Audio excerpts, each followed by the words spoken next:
Shabbat Shalom, amados irmãos. Queridos, 36ª porção da Torá, Parashá Beha'alotehá, que significa quando ascenderes. Está em Bamidbar, Números, capítulo 8, do verso 1 até o capítulo 12, verso 16. Temos Haftará dos profetas em Zacarias 2:14 e na Brit Hadashah, Apocalipse 11, do verso 1 a 19. Então, começando no capítulo 8 de Bamidbar, Números, começa assim: Disse Adonai a Moshe: Fala a Arão e diz-lhe: quando acenderes as lâmpadas, seja de tal maneira que venham as 7 a alumiar defronte da menorá, ou do candelabro, na versão de alguns. E Arão fez assim, colocou as lâmpadas para que alumiassem defronte do candelabro, como Adonai ordenara a Moshe. O candelabro era feito de ouro batido, desde o seu pedestal até suas flores, segundo o modelo que Adonai mostrara a Moshe. Assim ele fez o candelabro.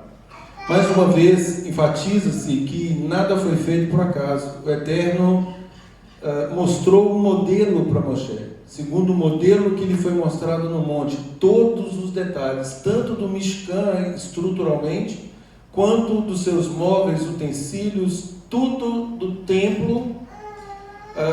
Moshe viu. Porque lá na Brit Hadashah fala que existe um santuário no céu, existe um Mishkan no céu, e é esse Mishkan que o Eterno mostra para Moshe para fazer como modelo. Faça segundo o modelo que lhe foi mostrado no monte. Na sequência, queridos, temos a consagração dos levitas. O Eterno aqui determinando a forma como os levitas seriam purificados, para a iniciação dos trabalhos. No capítulo 9, nós temos a celebração de Pessah, incluindo Pessah Sheni, ou segunda Pessah, ou seja, segunda Páscoa. Para quê? Para que desse oportunidade para aqueles que estivessem impuros ou em longas viagens de participarem de Pessah. Pessah, como sabemos, Páscoa é a festa mais importante, exatamente porque trata diretamente sobre o processo de redenção. Então tem a ver com sacrifício, redenção, aponta para o sacrifício do Mashiach. Então é de tal importância que ninguém podia ficar de fora. E aqui o que chama atenção? Depois nós vamos falar com mais detalhes, mas eu já quero enfatizar. O que chama atenção aqui? O Eterno não previu isso, de certo modo, não colocou isso na Torá inicialmente. Mas como assim? O Eterno não é onipotente, não é onisciente? Ele o fizera para saber que se havia interesse do povo.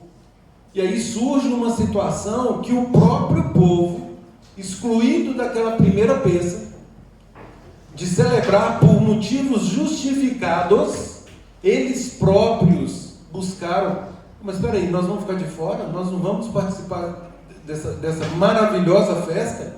Aí vem a pronta resposta do Eterno, aqui no verso 10, primeiro no verso 7, eles dizem assim: estamos imundos por termos tocado o cadáver de um homem. Por que havemos nós de ser privados de apresentar a oferta a Adonai em seu templo, no meio dos filhos de Israel?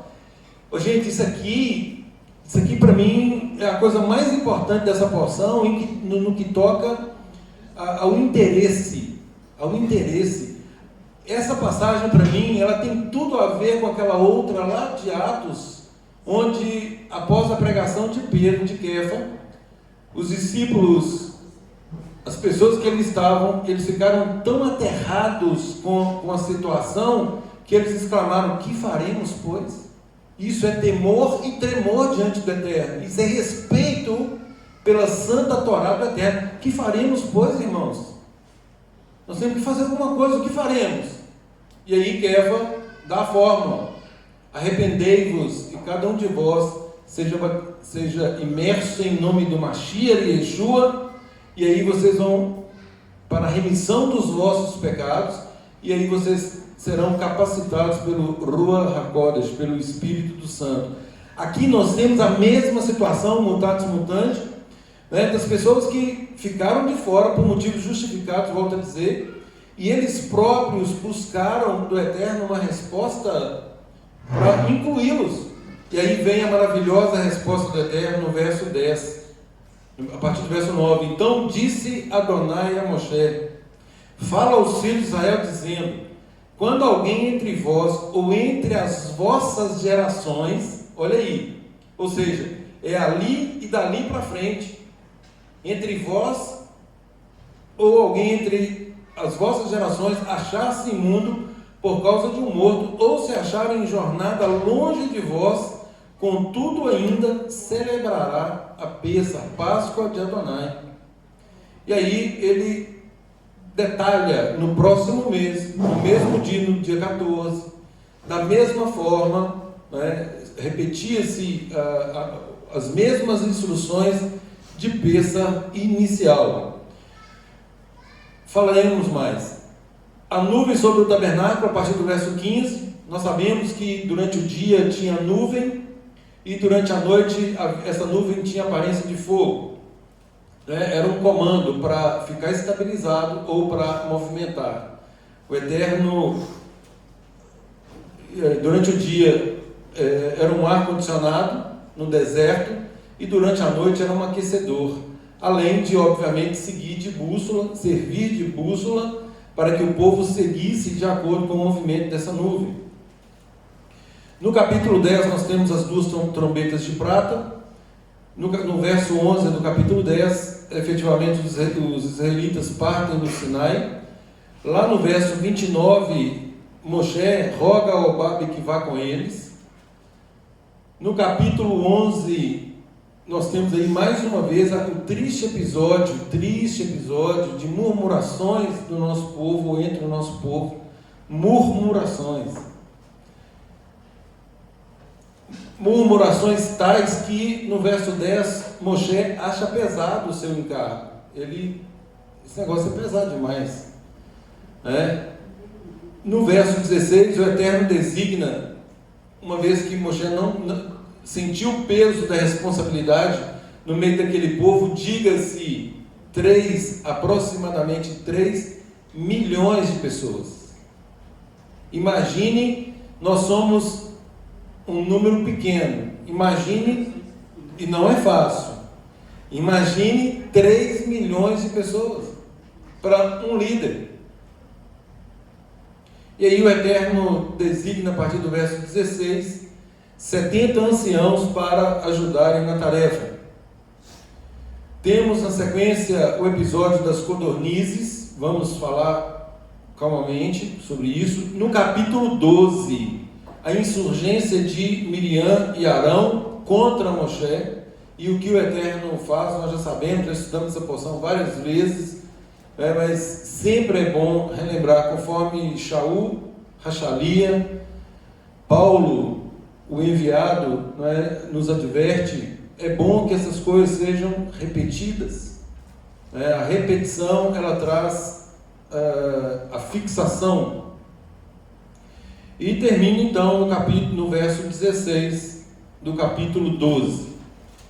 Então, queridos, essa paraxá, ela marca uma transição profunda na narrativa da Torá. Até aqui, Israel tinha recebido a Torá, mas a partir de agora, o Eterno queria saber como, após o recebimento da Torá, o povo caminharia com essas instruções. O que isso significa? Não basta ter conhecimento da Torá, é preciso caminhar com ela, é preciso andar em plena obediência a ela. Israel tinha recebido a Torá, construído o Mishkan, organizado o acampamento, agora iniciava a fase prática. Vamos praticar. Todos aqui, todos, sem exceção, têm um mínimo de conhecimento da Torá. Isso é fundamental. Agora, o que cada um está fazendo com o conhecimento que tem, esse é o movimento. É o movimento que o Eterno aguarda de cada um de nós. Eu volto a dizer, quem aprende um mandamento e cumpre aquele mandamento da forma como o Eterno determina, né? Se diligentemente obedecerdes, ou seja, ser zeloso, diligente, cuidadoso, amoroso, feliz por fazer parte da família do Eterno, né? Essa pessoa certamente receberá do Eterno todas as bênçãos decorrentes dessa obediência. A questão não é número de mandamentos que sabemos, a questão é a disposição do nosso coração em obedecer aquilo que já aprendemos. Por óbvio, se nós temos uma real intenção, uma kavaná correta, íntegra, em saber todos os mandamentos e cumpri-los com a mesma diligência, o Eterno nos capacitará a todos. Ele nos dará a sabedoria, a inteligência, o conhecimento, o entendimento, o discernimento necessário para que nós assim andemos. Por quê? Porque Ele olha para nós e sabe efetivamente quem tem interesse ou não. Qual de nós que estivesse no meio do povo e chegar para Moisés e falar com Moisés: Moisés, peraí, eu estou de fora, por que eu não estou participando? Né? Muitos faltam às festas e nem satisfação dão. Autossabotagem, né? Autossabotagem. Porque engana-se a si mesmo e, por óbvio, desrespeita uma norma elementar de corpo. Gente, se nós não entendermos que o Eterno criou essa coletividade, essa noção de corpo aqui no deserto, nós não colheremos as bênçãos decorrentes de sermos uma família. O povo de Deus é uma família universal no mundo todo. Obviamente, Israel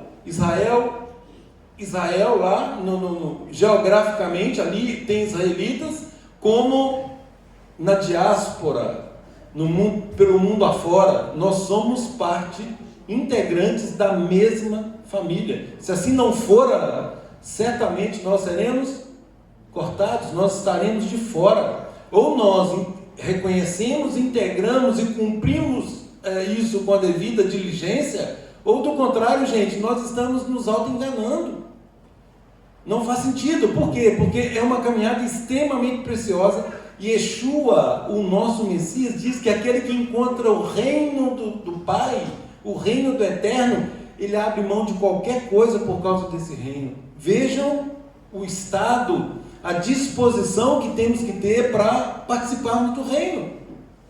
É abrir mão de qualquer coisa. É fazer isso com vontade de fazer, né? de priorizar, de viver esses princípios, de ter experiências com o Eterno decorrentes dessa vida de dependência a qual Yeshua nos convoca. O maior problema, gente, quando fala aqui de caminhar com a Torá, agora já sabe, vamos caminhar. O maior problema, nós falamos disso durante toda a contagem do homem, a maior dificuldade do ser humano não é sair do Egito, não é sair do mundo, é permitir que o mundo saia dele.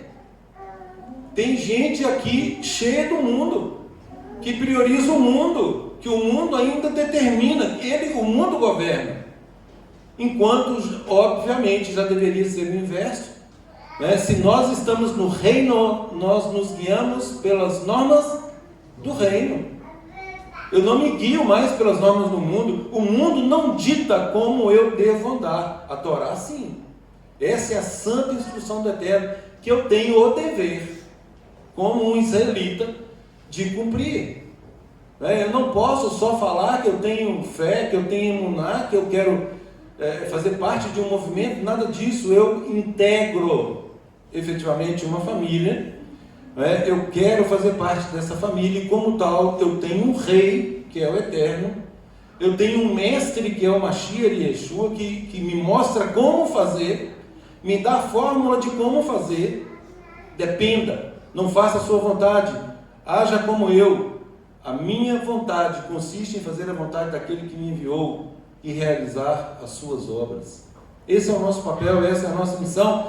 E o Eterno estava aqui em tempos idos, exatamente testando o nosso povo, para que o nosso povo andasse nessa obediência. Ou seja, permitam que o mundo, o Egito, saia de cada um de vocês.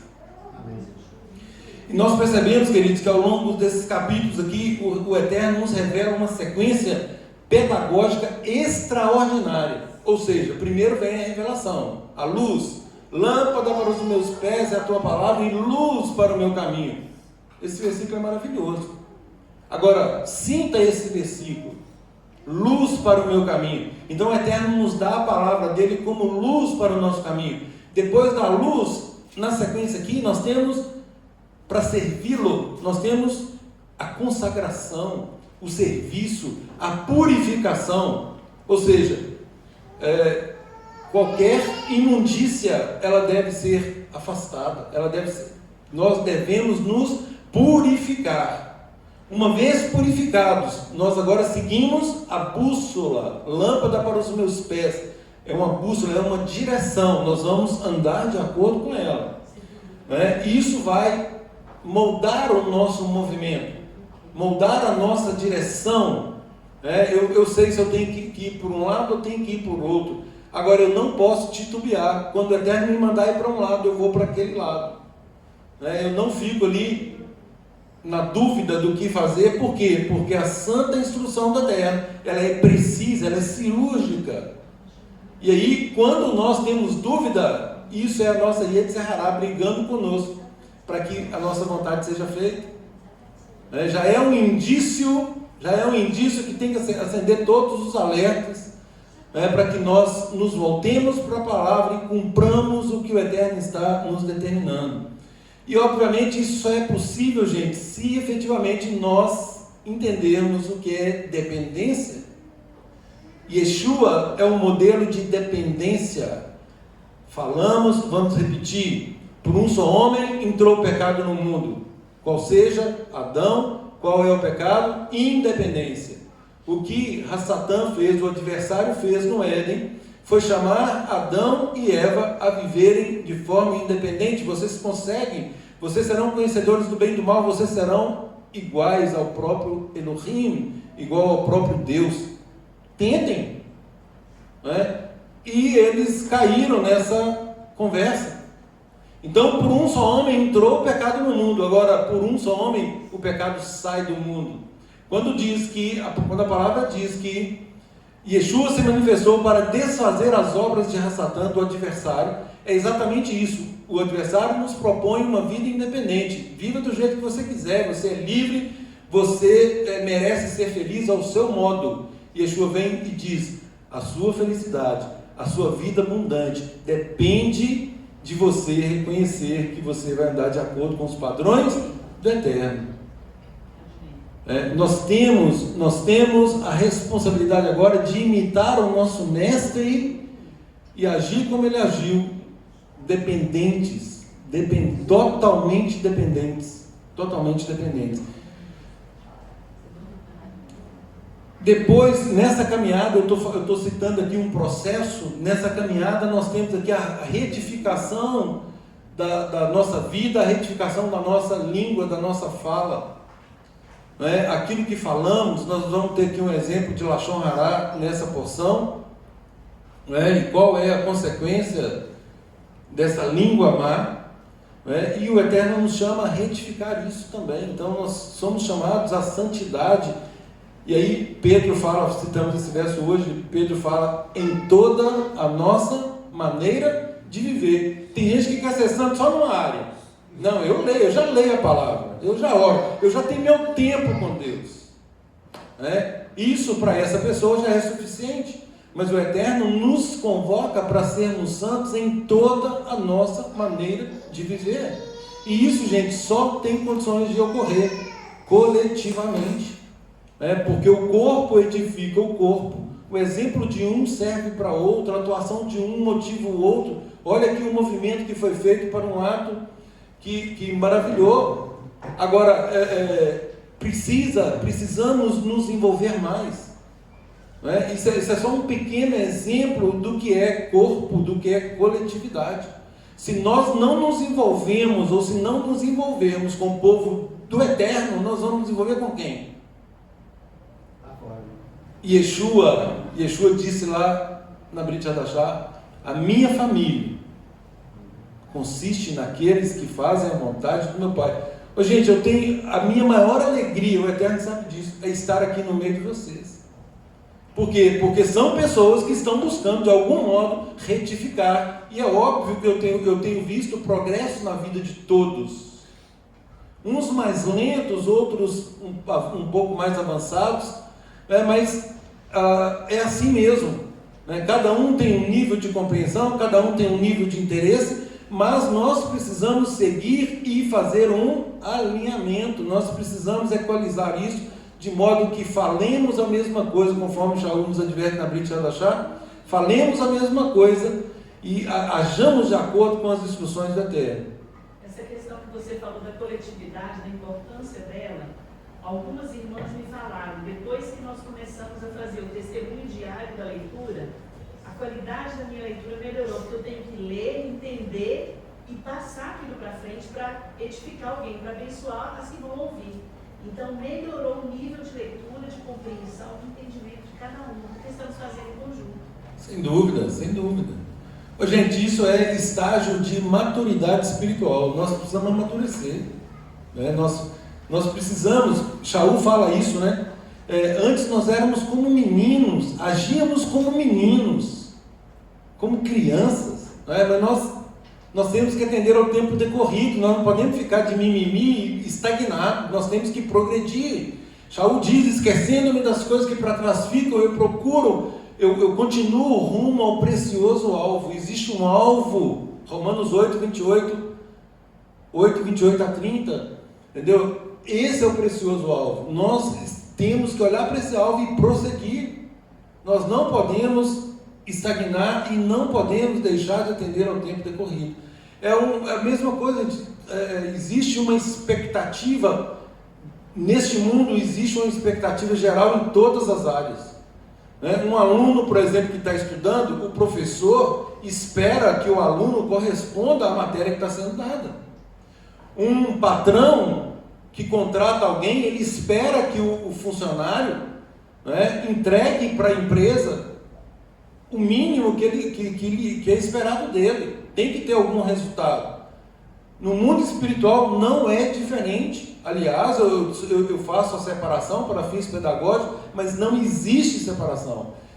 Se nós compreendermos, tivermos a concepção correta que somos seres espirituais, nós não teremos nenhum problema em relação a nenhuma dessas áreas que eu mencionei. Por quê? Porque nós vamos fazer tudo com a devida excelência e não haverá reclamações por parte de ninguém, porque estamos fazendo para o Eterno e não para agradar a A ou B. E aí, queridos, quando a ordem do Eterno para Arão, para Moshe, falar para Arão, quando acenderes as lâmpadas, as 7 lâmpadas iluminarão para a frente do candelabro, Berraá Loterá, literalmente, quando fizeres subir as luzes, não diz simplesmente acender, é fazer subir essas luzes.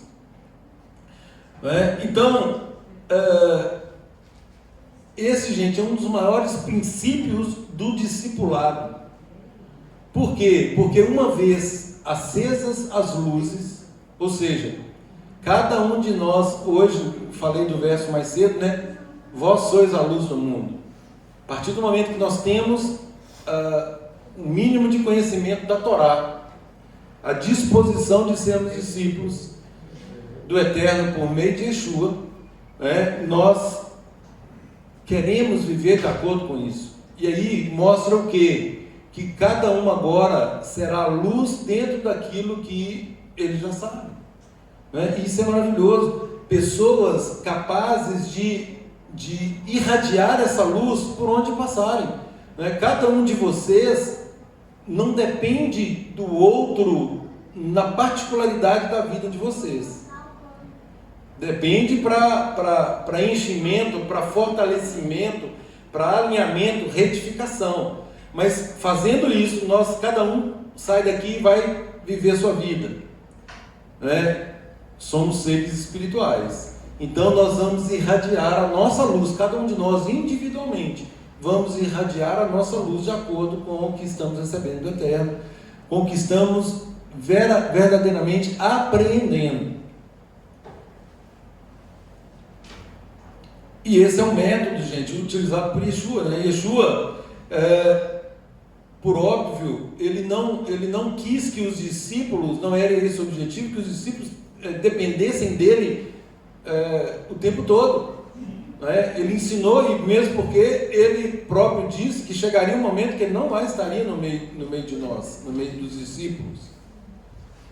Hoje nós temos um modelo, mas ele não está presente fisicamente como estava naquela ocasião. Então, o que Yeshua passou em termos de consolidação da Torá seria e é suficiente para cada discípulo.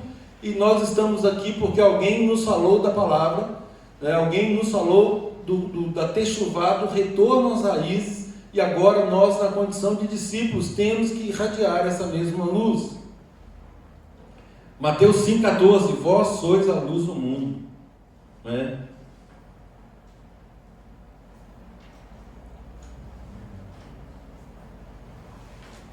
A menorá, queridos, quando fala candelabro, está falando desse estilo aqui, desse item, é uma menorá, 7 lâmpadas. Israel, como nação sacerdotal, foi escolhida, a nação foi escolhida para que refletisse a luz do Eterno, e nós também, agora nós também, ou de uma forma genética ou de uma forma espiritual por enxerto, que a grande maioria, não importa, todos hoje integramos a mesma família, e aí nós temos que refletir essa luz. Não é falar de nós mesmos, é falar daquilo que o Eterno tem feito, do que Ele fez, tem feito, e do que nós estamos refletindo.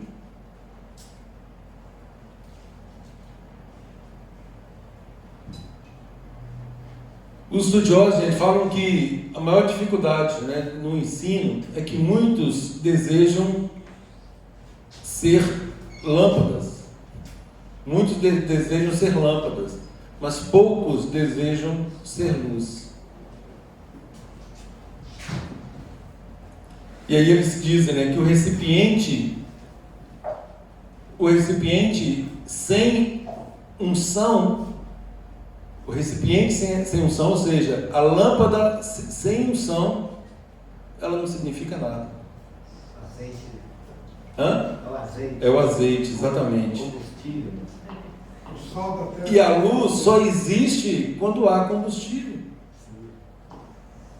Entendeu? Então, você vê que as duas coisas, elas andam junto.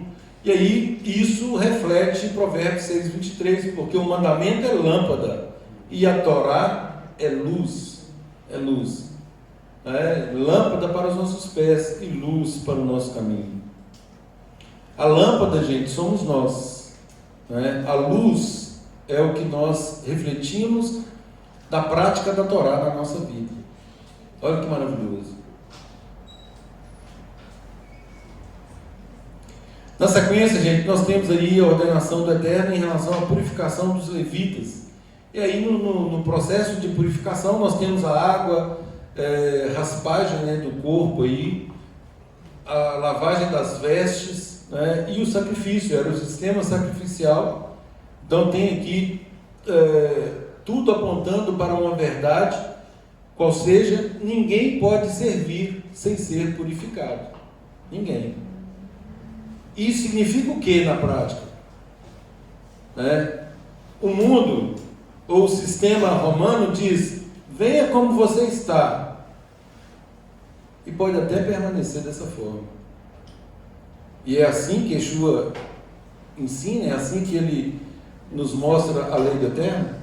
Não, você pode até vir como você estiver, ou na condição que estiver, mas retifique-se, purifique-se, não peque mais, não peques mais. Então ninguém, gente, entra no reino e começa a movimentar sem ser tratado. É impossível, tem que haver tratamento, tem que haver purificação. É o que aconteceu com os filhos de Levi. Servir sem purificação gera corrupção espiritual, ou seja, a pessoa tem a falsa impressão que ela pode continuar vivendo na sua independência. Isso é corrupção. Viver ou servir sem purificação gera corrupção.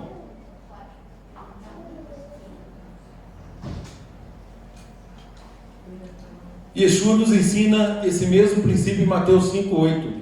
Felizes os limpos de coração, porque eles verão a Deus. Ou seja, tem que haver tratamento, tem que purificar o coração, tem que transformar a mente, tem que nascer de novo, tem que renunciar a tudo. Yeshua disse isso lá em Lucas 14:33. Aquele que não renunciar a tudo quanto tem, não pode ser meu discípulo.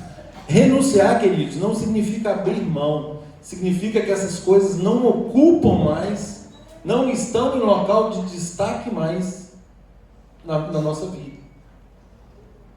Agora, o maior local de destaque é a santa palavra do Eterno, é a santa instrução do Eterno. Eu tenho condições de cumprir Mateus 6:33, de buscar o reino em primeiro lugar e a justiça dele, e as outras coisas são as outras coisas. As outras coisas são consequências da prioridade que cada um de nós estabelece para si.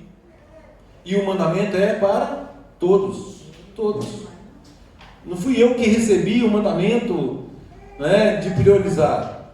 O mandamento é para todos nós.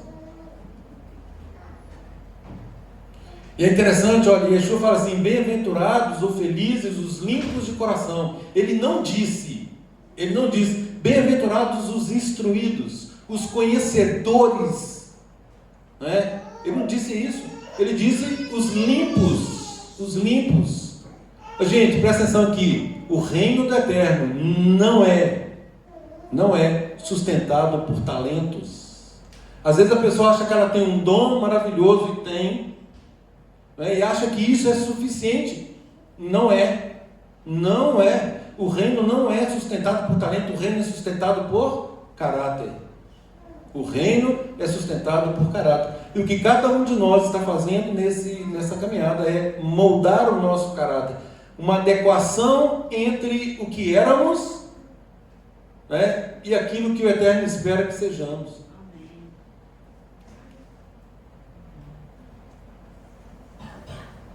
Pesach Sheni, capítulo 9. Conforme eu disse, o que me chama a atenção nesse capítulo é que algumas pessoas estavam impuras devido ao contato com mortos. Não foi algo que eles quiseram fazer, por circunstâncias tiveram que fazê-lo.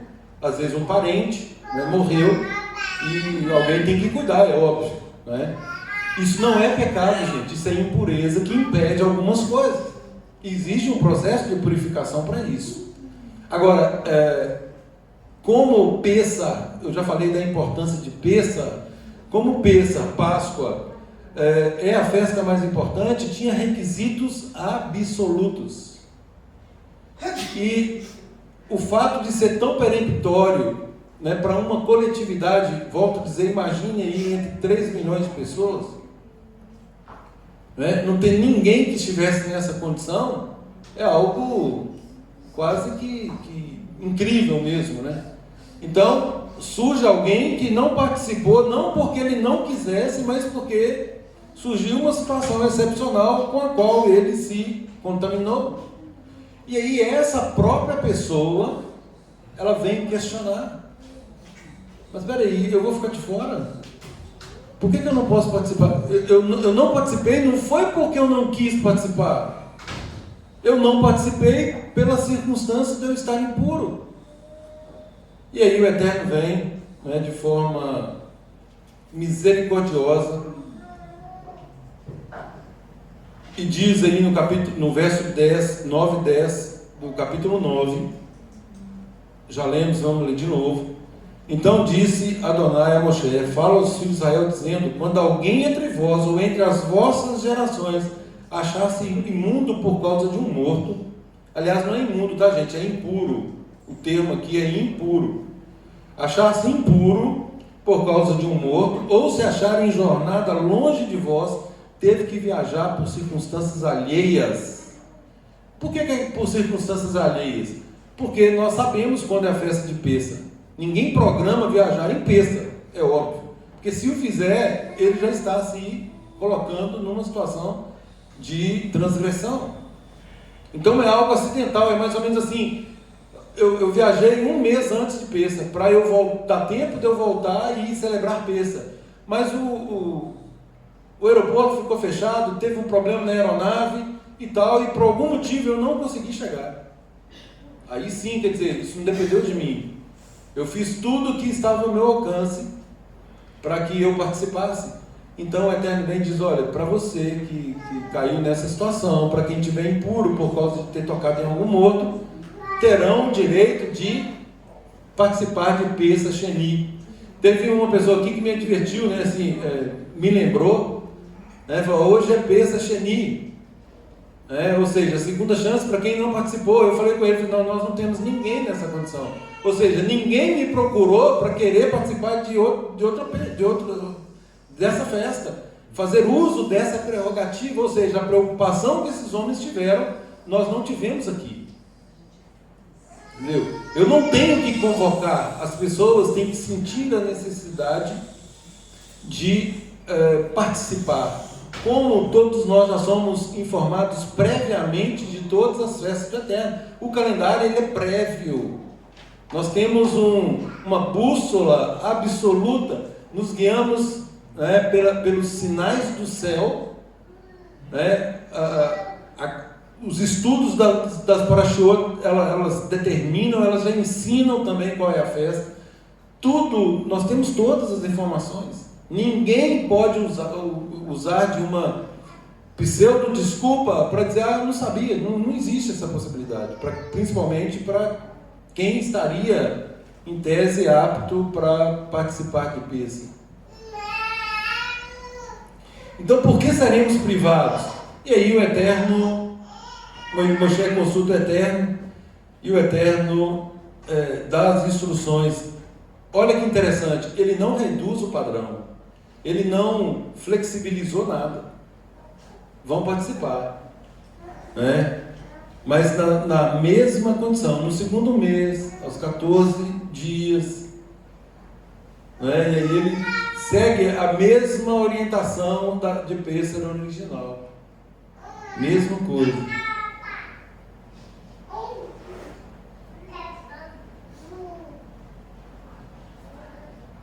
Lá em Lucas 5,32, Yeshua disse, eu não vim chamar justos, mas pecadores ao arrependimento. O que é isso? O que significa isso? É uma pergunta para me responder. Essa pergunta foi feita no exercício de ontem. E aí? Pode responder? Posso responder? Quando Yeshua faz essa afirmativa que não veio para os sãos, mas para os doentes, eu até respondi no meu questionário o seguinte, que Yeshua não estava sendo ingênuo. Ele sabia muito bem que todos eram doentes, mas ele estava procurando pessoas que eram conscientes da sua miséria. Muito bem. Esse é o ponto. Esse é o ponto, é isso aí. Exatamente isso, gente. A consciência de estar numa situação de precisar do Eterno. Muito bem falado, né? Yeshua não estava ingênuo nisso, né? Quando ele disse eu não me chamar justos, isso aqui é uma ironia, gente. É uma ironia. Yeshua lança uma ironia para aqueles que se reputavam justos. E a própria palavra diz, não há um justo nenhum sequer, todos se extraviaram a uma, ou seja, todos, não é, se tornaram inúteis. E essa palavra nos dá um susto, né? Porque assim, se você acha que não tem nada para mudar, está tudo certo. Se você que não, vai sozinho numa Deus. O primeiro requisito da techuvá, gente, chama-se volição, vontade. Ninguém faz techuvá com a vontade do outro. Me presta sua vontade aí que eu vou... Não existe isso. A própria pessoa tem que querer, ela tem que estar consciente. Então é o que o Eugênio colocou. Quem se acha justo, eu não vim para você. Essa pessoa já está, por si só, ela já está justificada. Pois não. Tem uma condição aí implícita dessa história, que Yeshua veio para aqueles que guardam a Torá, mas se afastaram. Mas fica implícito aí que a guarda da Torá é o princípio básico. Não, claro, ele estava falando para judeu no contexto judaico. Exatamente. Óbvio. Né? Então não cabe essa história de que a lei já... Não, hipótese nenhuma. O confronto aqui, gente, Yeshua estava falando para judeus. Todos eram judeus. Ou se estava no meio dos judeus, estava integrado, faziam parte do povo. Mesma coisa. Yeshua estava falando para todos ali.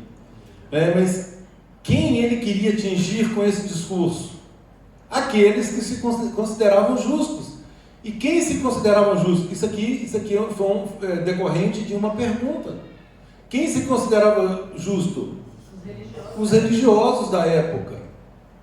Por quê? Todos conheciam a Torá. A Torá é para todos. Só que os religiosos tratavam de cumprir a Torá de forma externa. Era tudo externo. Tudo externo. E Yeshua vem nos mostrar que nós devemos cumprir a Torá de dentro para fora e não de fora para dentro. Por isso, legalistas, por isso que ele chama os religiosos da época de sepulcros caiados. Por fora está bem maquiado, mas por dentro está podre. Raça de víboras. Então, foi um confronto direto com os religiosos da época.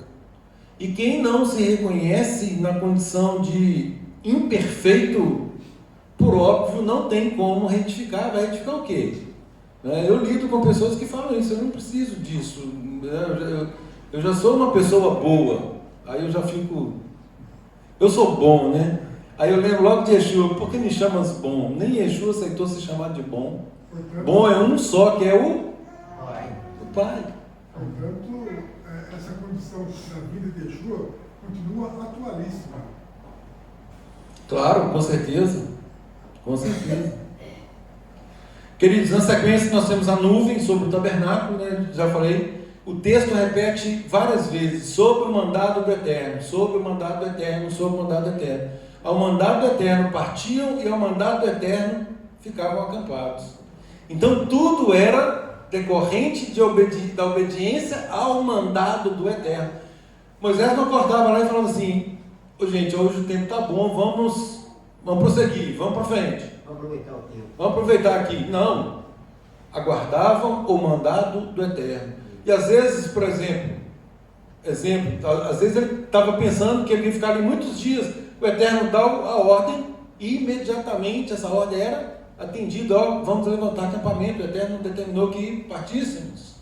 Então, tudo ao mandado do Eterno. Interessante que nessa ordem aí de Deus, parece que já estava marcado para sair quando teve o problema da Miriam, e atrasou 7 dias o deslocamento deles. Né? Pois é, e esses 7 dias atingiu só Miriam. A coletividade sofreu com o Está vendo, gente? Está vendo a consequência? O pecado ali, ele atingiu a todos. Né? Houve isso aí que toda a coletividade, de certo modo, pagou por aquilo.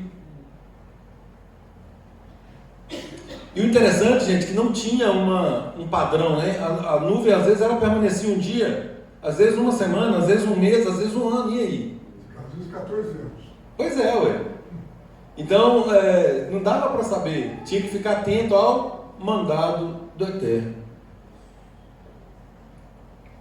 O povo não determinava o ritmo, né? Mas o Eterno determinava.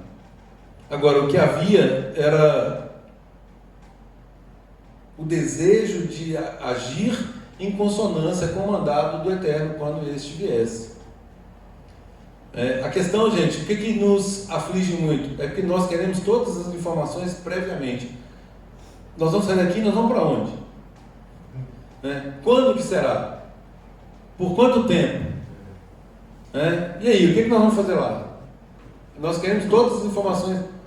Acalmem-se sob o mandado do Eterno. Isso é para criar dependência, né? Exatamente.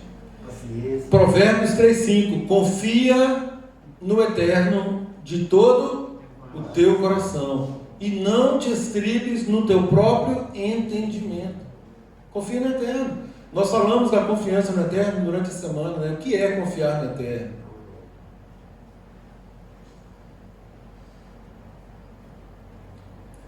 Gente, aproveito para falar mais uma vez, convocar os homens desta sinagoga. Não deixem de participar. Sem discipulado vocês não subsistem. Não tem como subsistir. É alimento que nós recebemos para continuarmos. Fique uma semana sem comer, 10 dias sem comer.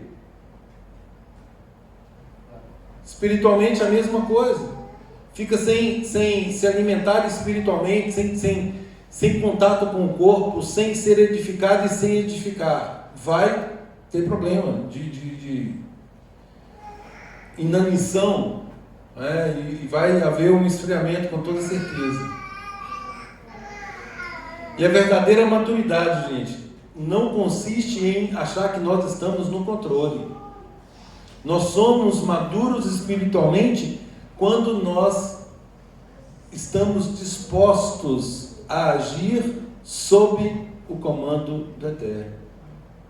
Isso é que é maturidade.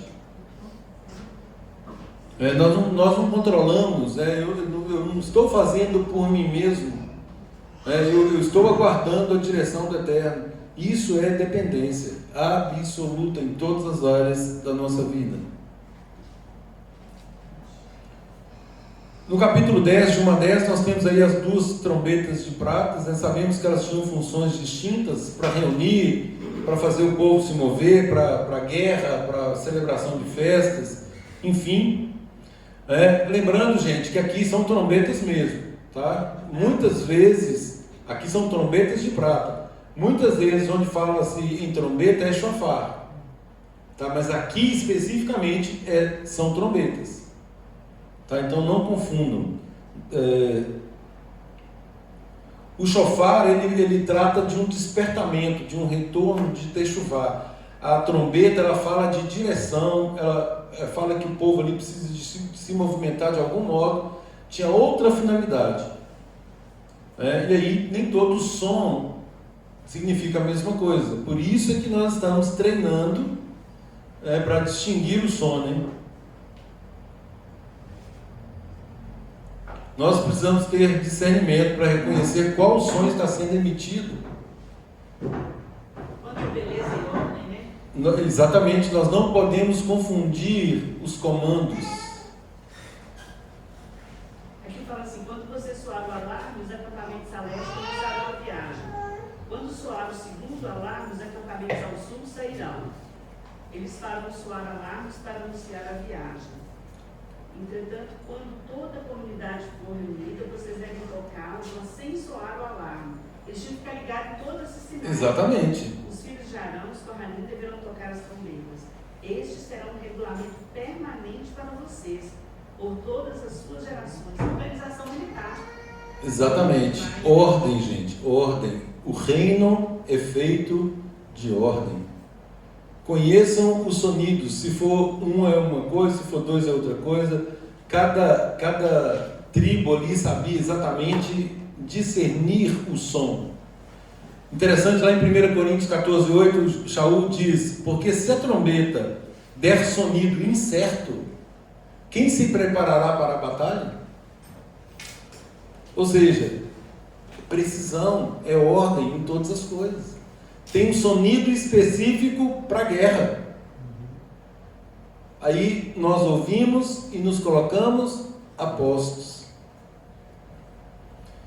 Na sequência, queridos, uma coisa que me chama a atenção, 10, 29 a 32, Moshe convoca Obabe, né? E aí ele diz: tu nos servirá de olhos.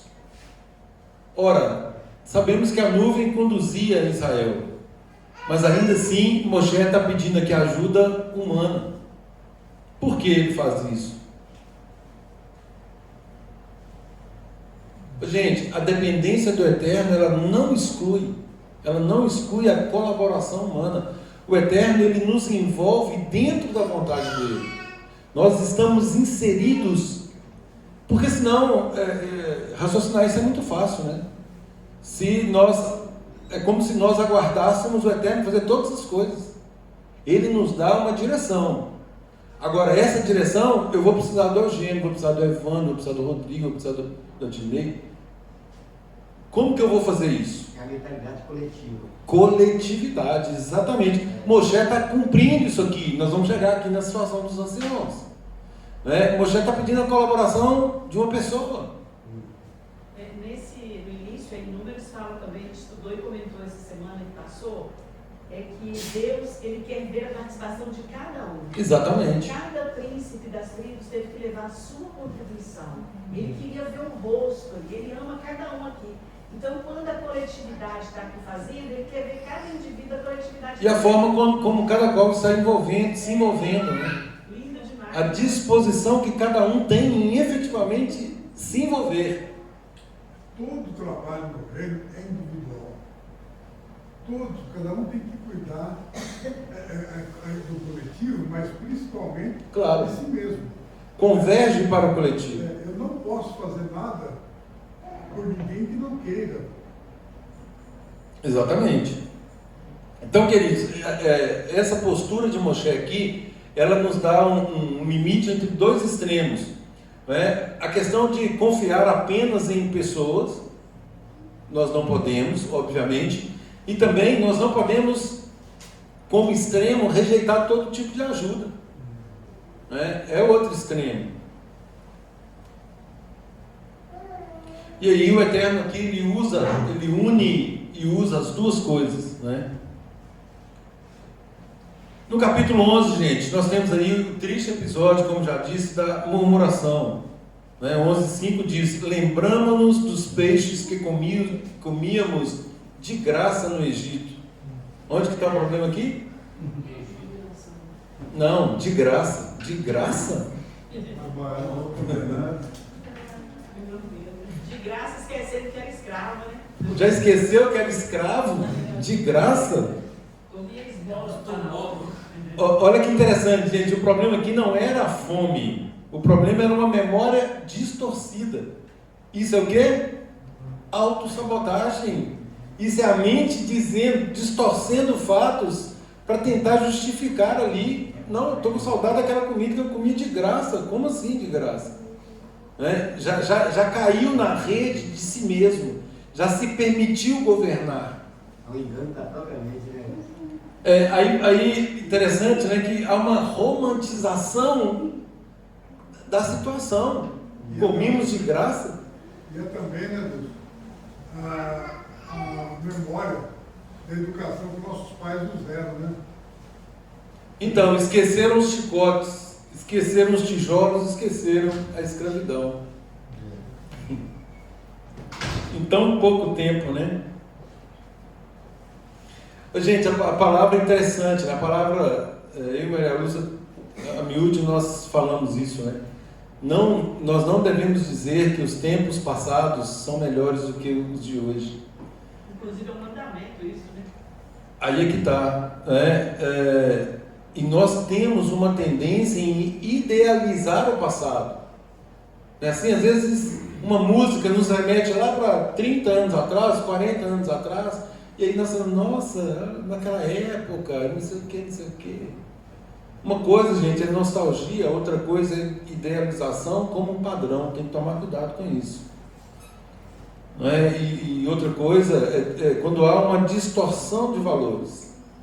Foi o que aconteceu aqui. Nós estamos com saudade do Egito lá, nós comíamos de graça. Distorceu tudo, a memória deu um golpe neles.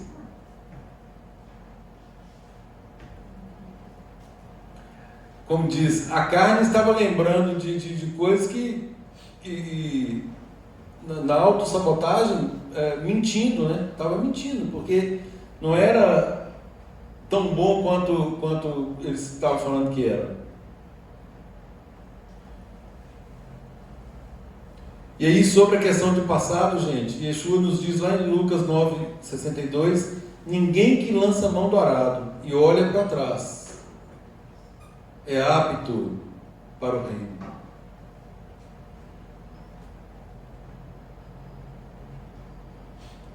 Quem vive olhando para trás perde a direção da promessa. Nós não somos os que olham para trás, nós não somos os que retrocedem, mas prosseguimos rumo ao alvo. Números 11, 16 a 30, temos aí o episódio dos anciãos, dos 70. E aí o Eterno, gente, declara, olha que coisa linda, no verso 17, tomarei do Espírito que está sobre ti. O Espírito aqui é o que, gente? O que vocês entendem aqui? Específico, cuidado com a resposta. Especificamente nessa situação, tomarei do Espírito que está sobre ti e o porei sobre eles. O que estava sobre Moisés? Unção de autoridade de Deus, né? Poder, unção, com certeza, é o Ruach HaKodesh, capacitação. Então o Eterno estava pegando do poder que estava em Moisés e dividindo esse poder. E aí Moisés se esvaziou todo. Não. Interessante isso, né? Dividiu e ele não perdeu absolutamente nada. Ele continuou com a mesma capacitação. Outros foram capacitados e não houve prejuízo para Moisés aqui. Eu queria fazer uma observação. Pois não. Nós até comentamos no grupo. Tão interessante a confiança de Deus naqueles que Ele escolhe para liderar, naqueles que estão trabalhando para Ele, né? Ele fala assim, Adonai disse a Moshe, leve até mim 70 dos líderes de Israel, pessoas reconhecidas por você como líderes do povo e oficiais deles. Deus deixou na mão de Moisés escolher, Moisés é que identificar quem era que realmente estava trabalhando com o reino de Deus. Eu achei isso tão lindo, porque Deus deu a ele a missão para conduzir aquele povo e deu discernimento. Eu não vou dizer, você vai dizer quem realmente está trabalhando e leva essas pessoas até mim. Eu achei isso maravilhoso. Porque Deus é poderoso, ele mesmo falou, leva fulano. Não, Moisés, escolhe aí.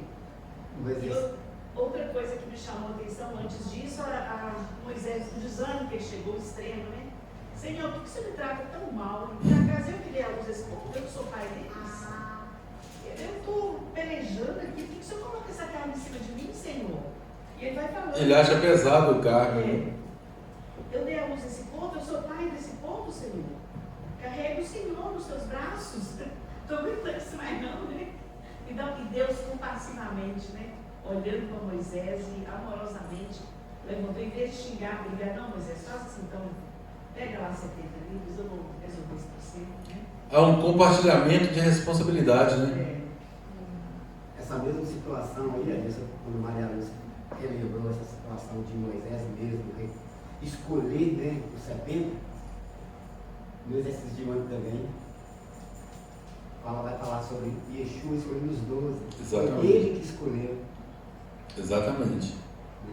Deus ouviu Moisés, considerou a queixa dele, não, realmente está pesado para você, vou dividir isso com 70 homens, né? Escolhe os homens aí, vou dar uma missão para eles. Coisa linda, né?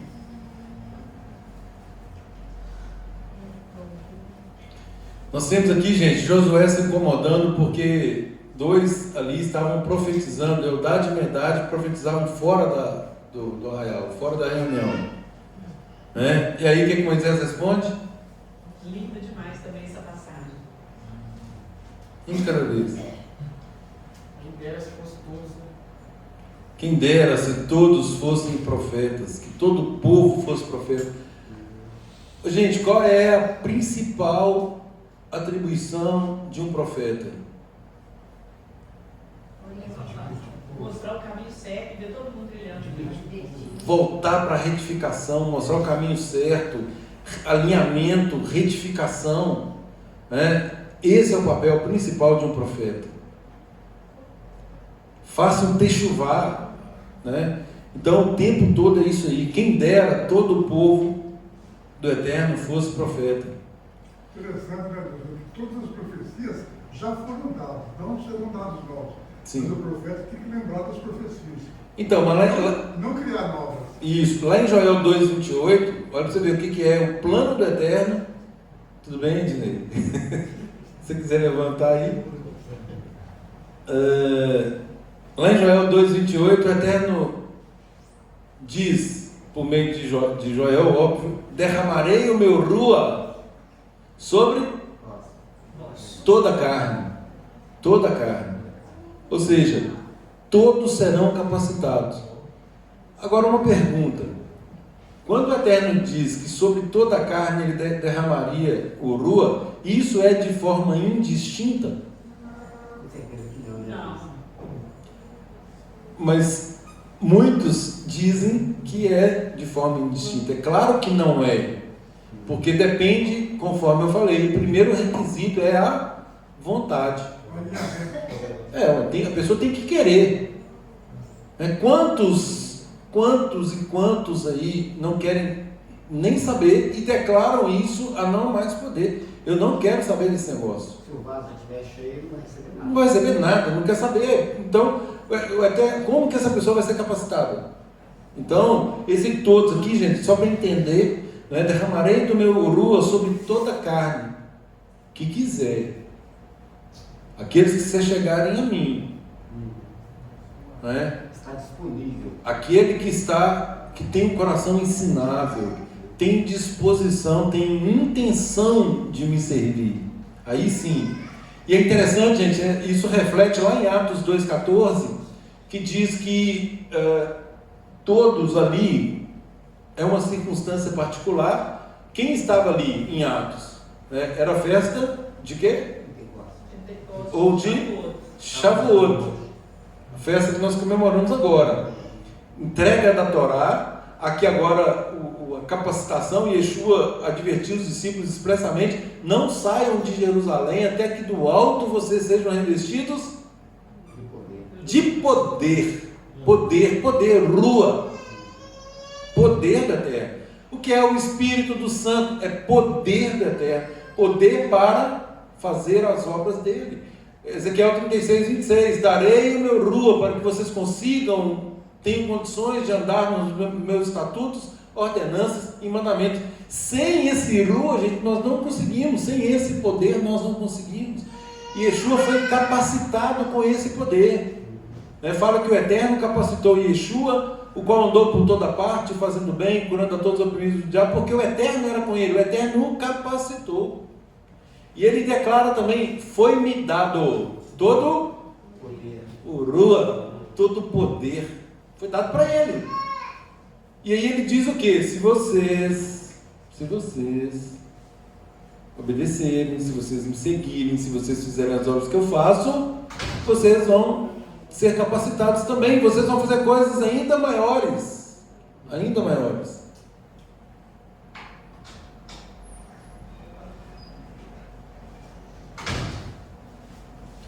Na sequência, querido, nós temos ali o episódio das codornizes. E aí, isso aqui me traz à memória o que? Desejos desgovernados. E lógico, fora do padrão do Eterno. O Eterno envia as codornizes, mas também envia juízo. O povo murmurou, o povo reclamou. É isso que vocês querem? Toma. Gente, aqui nós temos uma questão séria, porque o problema nunca foi efetivamente a falta de carne, mas foi um pecado grave. Qual é?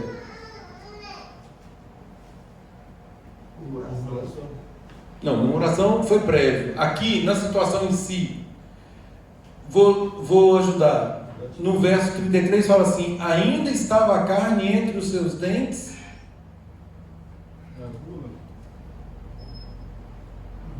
Quando se acendeu a ira de Adonai contra o povo e feriu com praga muito grande. Não a gula em si, mas a cobiça. A cobiça de querer mais e mais, sem limite. Está com a boca cheia, quer mais. A carne ainda estava entre os seus dentes, eles... Ou seja, a questão, gente, Percebam que tudo vem de dentro para fora. Isso está no coração. Não é um ato exterior, é algo interior que precisa ser retificado. Está dizendo a Deus que esse lugar se deu o nome de túmulos de cobiça. Aí. Kibriote, Atavá.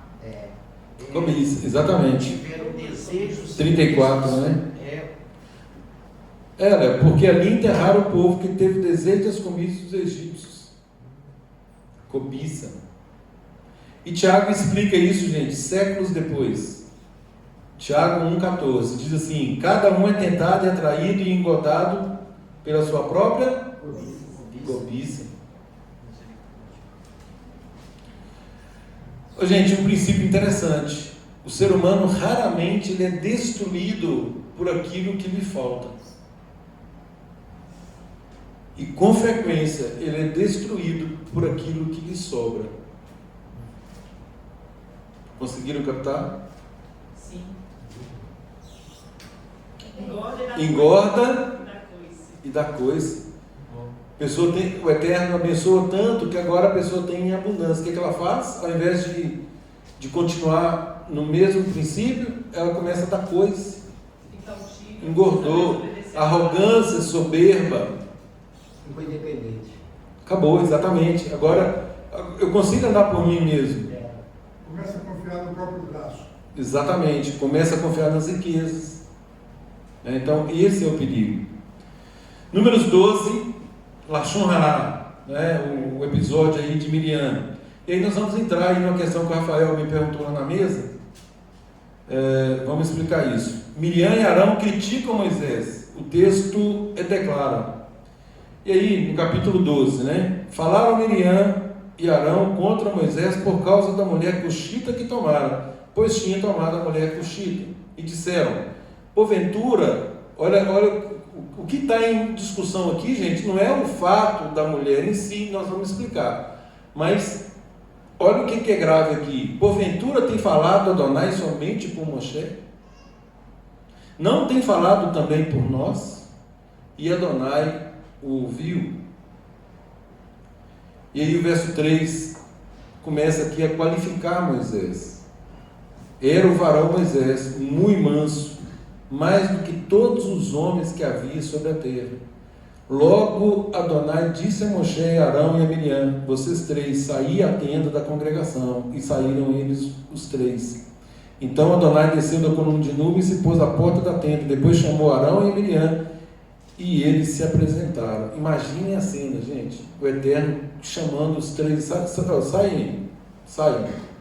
Eles saem. Moisés e Arão, Arão e Miriam, chega aqui, deixa eu conversar com vocês. Então disse o Eterno: ouvi agora as minhas palavras. Se entre vós há profeta, eu, Adonai, em visão a ele, me faço conhecer ou falo com ele em sonhos. Não é assim com meu servo Moshe, que é fiel em toda a minha casa. Boca a boca falo com ele, claramente, não por enigmas, pois ele vê a forma de Adonai, ou seja, ele vê a minha forma. Como, pois, não temestes falar contra o meu servo, contra Moshe? E a ira de Adonai contra ele se acendeu e retirou-se. E aí, queridos, nós temos aqui uma questão que ela não é teológica, a questão do orgulho. Ela é mais um problema humano, do coração, que nasce lá no coração. Orgulho. Lashon Hará. Aquela mesma Miriam que observou o cesto lá no Nilo, que agiu ali em favor de Moshe num episódio tão triste, porque tinha sido decretada a morte de todos os meninos. Ela mesma agora o critica. E aí, gente, isso ensina algo profundo. Uma pessoa pode ser fiel durante muito tempo, mas ainda assim ela precisa sempre estar atenta e vigiar a sua língua. Já aconteceram com vocês, já aconteceu comigo, certamente. Né, que a gente... Aquela coisa sabe aquela coisa do nada? Tipo assim, você não tinha nada para falar e você solta o negócio, depois imediatamente você se arrepende. Por que eu falei isso? Escapuliu. Escapole. Então, vigiar a língua, vigiar a língua. Provérbios 18, 21 diz: a morte e a vida estão no poder da língua.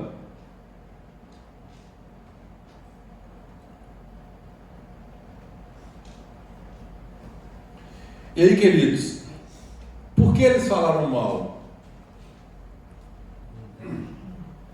Iniciaram com um subterfúgio. Falaram contra a mulher de Moisés, contra a atitude de Moisés em relação à sua mulher. E aí entraram com a frase seguinte, que é: o Eterno fala somente com Moisés, por acaso ele também não fala conosco? E essa questão, gente, vou chamar a atenção de vocês, viu, Rafael? Mais uma vez, para a questão principiológica. A Torá, ela nunca, jamais se contradiz, porque ela é a palavra pura do Eterno entregue ao nosso povo, entregue a nós. Então ela nunca vai se contradizer. Qualquer interpretação que contradiga a Torá deve ser imediatamente expurgada, rechaçada, afastada. E nós, gente, a gente vê interpretações que eu me assusto, sinceramente. Como pode alguém pensar isso, por exemplo? É um negócio que não dá nem para imaginar. Até de líderes, né? Rabinos. Eu estou falando de renomados rabinos. Renomados rabinos. Interpretam de uma forma que é incabível dentro do padrão de santidade do Eterno, porque nós sabemos que Ele é santo, e dos princípios que Ele próprio estabeleceu. Ele não se contradiz. E aí, gente, vem uma das maiores questões que são debatidas em relação à prática dessa Lashon Hara. Já estou terminando. Quem era essa mulher cuxita, na verdade? E aí tem 3 interpretações. Agora analisem comigo essas 3 interpretações, para vocês verem o que é fugir de princípios. E eu vou fazer questão de repassar ipsilitris para vocês, para que não haja nenhum tipo de tendência, embora obviamente eu já sei qual das 3 é a correta. Então, gente, a primeira delas é que a cuxita aqui era a própria Zípora, que era a mulher dele. Essa é a primeira interpretação. E aí o que diz? A maioria dos comentaristas judaicos entende que não se trata de uma segunda esposa, porque muitos vão falar que é uma segunda mulher. Então, segura aí. Entre eles, Rash, Sifrei Bamidbar, Midrash Tanhuma. Aqui, o termo cuxita não descreve a etnia de Zípora, mas uma forma figurada de descrevê-la. Então seria só... Por quê? Porque ela era midianita. Rafael não lembrou isso aqui hoje. Ela era midianita e não cuxita. Só que essa palavra, o termo cuxita aqui, gente, ele é usado metaforicamente. É a mesma coisa de falar que alguém que é africano.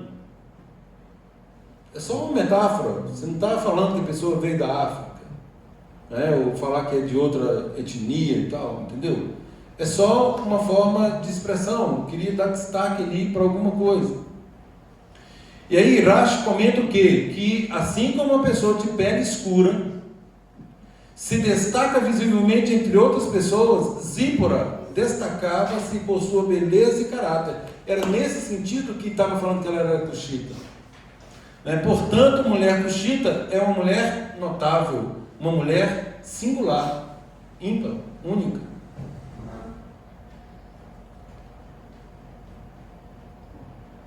E aí, todos não, a grande maioria dos estudiosos dizem que Miriam, na verdade, não estava se referindo ao casamento em si, mas é como se ele tivesse ali um certo orgulho, ele estava sendo orgulhoso, soberbo, mais ou menos nesse sentido, né, que Miriam teria criticado ele. E aí vem a fala, porventura falou Adonai somente a Moshe, não falou também por nós? Então tem aqui uma harmonização do contexto. E aí, gente, nós percebemos o quê? Na sequência da Torá, não volta nesse assunto mais. Abandonou o tema, isso não é o foco da discussão. O foco aqui é o Lashon Hará, né? Então, o que está em discussão aqui é a vocação, né, a autoridade profética de Moshe. A segunda interpretação, gente, é que de fato era uma segunda esposa. E aí, vamos lá. Cuxi, conforme o Rafael estava falando hoje, está associada à região ao sul do Egito, frequentemente identificada como Etiópia antiga, né? E fala que essa interpretação ela foi defendida por muitos estudiosos ao longo da história, né? O problema dessa interpretação é que a Torá nunca, jamais, fora desse negócio aqui, ela nunca menciona explicitamente outro casamento de Moisés. Nunca fala. Se isso tivesse acontecido, isso estaria registrado de algum modo, né? Então, sempre que fala da família de Moshe, todas as passagens, está falando de Zípora, está falando de Gerson, está falando de Eliezer. Nenhum outro lugar da palavra da Torá, ou da Brit Hadashah, ou de qualquer outro escrito, tem alguma menção de que Moisés casou 2 vezes. Então, para a grande maioria, essa tese é absolutamente frágil, né? E sem nenhuma consideração útil. E aí nós temos uma terceira, que o Rafael também falou comigo hoje, de José, Flávio José, um historiador judeu romano aí, que registrou aí a tradição segundo a qual Moisés aqui, enquanto príncipe no Egito, né, ele teria se casado com uma princesa etíope. Durante o vestido militar. Exato. Então, essa narrativa não aparece na Torá. Principiológico, gente, é isso que eu falo com vocês. Para quê? Isso é o que Shaul fala: afastem-se de fábulas judaicas, pelo amor do Eterno. Nós estamos colocando em xeque um princípio por causa de algo que alguém disse que não está na Torá e em nenhum outro livro. Então isso não faz sentido e contraria, conforme eu disse, a própria instrução da terra. E outra coisa, coloca em xeque a própria autoridade de Moshe. Então essa narrativa não aparece na Torá e nem no Taná, em lugar nenhum, né? Em nenhum texto antigo isso aparece. E aí fala que isso é uma tradição histórica posterior. Então, gente, o que se harmoniza efetivamente com a Torá? Primeiro, é o foco do capítulo. O foco não é casamento. O foco é a autoridade profética. O que estava sendo discutido ali era a autoridade de Moisés. E o texto rapidamente deixa isso claro quando eles questionam que o Eterno fala também por meio deles. Segundo, o Eterno não responde essa questão da esposa. O Eterno não entra nisso. Ele responde sobre Moshe. Se o pecado fosse realmente de uma união ilícita ou contrária à Torá, é óbvio, principiologicamente falando, que o Eterno daria um jeito de retificar a situação. Então nada disso aconteceu. E aí o Eterno defende Moisés integralmente. Fala do caráter dele, fala da integridade dele. E outra coisa, gente, a Torá jamais acusa Moisés de violar qualquer tipo de mandamento matrimonial. E lógico, a conclusão é que essa interpretação humana é absolutamente equivocada e eu diria até mesmo atentatória aos princípios, eu ia falar diabólica, porque só tem o condão de trazer discussões inúteis, absolutamente inúteis, que não nos agrega nada, e coloca em xeque esses princípios tão caros para a Terra, em relação ao alinhamento com a Torá. E aí, gente, como que nós alinhamos isso com a Torá? A mulher mencionada é Zipa. Cushita aqui é uma designação figurada ou elogiosa, ou seja, é usado metaforicamente. O problema real aqui não tinha nada a ver com o casamento, né? Estava exatamente na autoridade profética de Moisés, e que Miriam usou essa questão aí, dele ter casado com uma pessoa tão singular, para questionar a autoridade dele, entendeu? Então, é como se ela dissesse assim: quem Moisés pensa que é para falar e agir dessa forma? Né? Nós também somos profetas, nós também somos da família, não é assim? Né? E o Eterno responde: não, vocês estão equivocados, há uma diferença entre vocês e Moisés. E essa atitude ela é muito comum, sempre existiu na humanidade, né? De falar assim, só porque o líder está direcionando, não vou fazer isso não, Deus me falou para fazer assim, eu vou fazer aqui. Já tem uma amiga, nós estamos fazendo junto para cá, não para cá não. Isso é ir contra a autoridade divina, não é a autoridade da pessoa, a pessoa está pelejando para tentar ajudar o povo a caminhar. Tanto é que ele achou esse negócio todo pesado demais, né? Por mais que eu faça, eu não consigo agradar. A resposta que Deus deu para ele, defender Moisés, eu achei maravilhosa. Você vai falar aí, não vai. Números 12, 3, né? O Eterno, o que ele declara sobre Moisés. E Moisés era muito humilde, mais do que qualquer homem sobre a face da terra. E aí, queridos, a Torá, ela ensina o quê? Que muitas vezes críticas aparentemente dirigidas a circunstâncias externas escondem questões profundas do coração. É orgulho, inveja, soberba, arrogância. Por isso, nós temos que vigiar a nossa língua. Eu queria só fazer um comentário aqui. Pois não? Um link com Jeremias, que Deus falou com eles, né, chamou os dois lá dentro da congregação, e falou com eles, disse: olha, quando eu tenho um profeta, quando eu levanto um profeta entre vocês, eu me torno conhecido por visões ou visão, sonhos? eu falo sonho. Mas com Moisés, no entanto, não é assim. O meu servo Moisés, ele é o único fiel em toda a minha casa. Com ele eu falo face a face e de forma clara, não por meio de enigmas. Ele vê a imagem de Adonai. Por que vocês não têm medo de criticar meu servo Moshe? A ilha de Adonai acendeu-se contra eles e ele foi embora. E aí vem a questão do castigo, né? Mas aí eu me lembrei também de Jeremias 15:1, que fala assim: o profeta pedindo a Deus para mudar o juízo contra o povo dele, né? Ele fala assim: nem se Moisés e Israel vierem aqui me pedir, eu vou mudar o meu plano. Ou seja, gente, isso é grandioso demais. Moisés e Samuel estão em elevadíssima posição diante de Deus.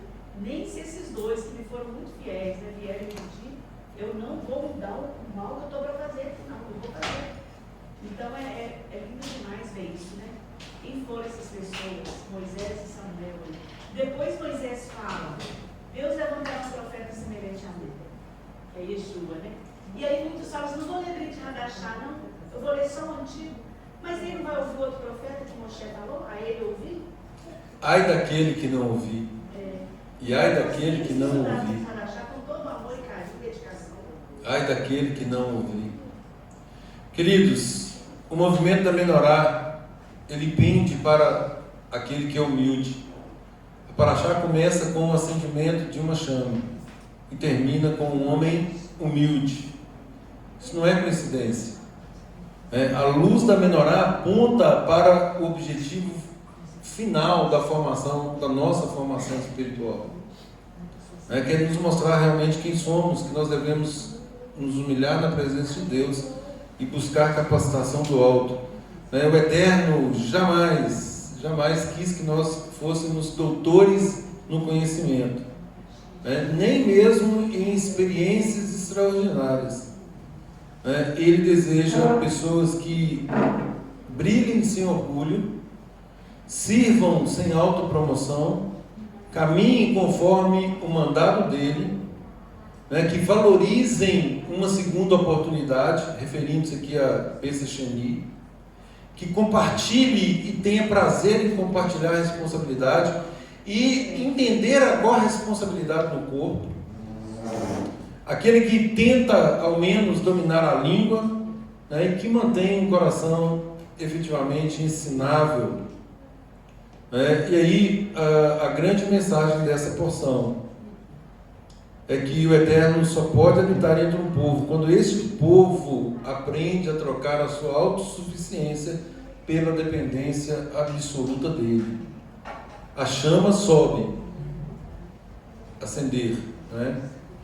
A nuvem guia, as trombetas chamam, o povo caminha, mas o alvo final continua sendo o mesmo: andai humildemente com o teu Deus, com o teu Elohim. Miqueias 6:8. Porque, gente, a maior evidência de que a luz da menorá realmente está acesa não é uma questão exterior, mas a transformação interior produzida pela presença contínua do Eterno em nós. Bendito seja Ele. Baruch Hashem. Shabbat Shalom a todos. Vai, tchau. Tchau.